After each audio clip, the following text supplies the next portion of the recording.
This video will show you how to set up the MetaStock connection in MultiCharts. The MetaStock connection allows MultiCharts to display data stored locally in the MetaStock data file format.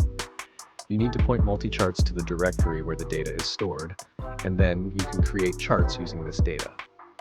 Open MultiCharts and then launch Quote Manager via File, New, Quote Manager.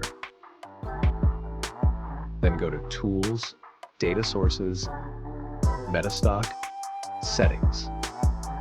Click Add and navigate to the folder where your MetaStock data is stored. Click OK to close the window. But now you need to add MetaStock symbols to your database. Go to Instrument, Add Symbol from Data Source, MetaStock. Search for the symbol using Lookup. Once the symbols are found, select one from the list and click Add. The symbol is now added to your database. To create a chart with this symbol, go to File, New, Chart window. Select the MetaStock data feed and choose a symbol from the list. Adjust any additional chart settings if needed, then click OK to plot the chart.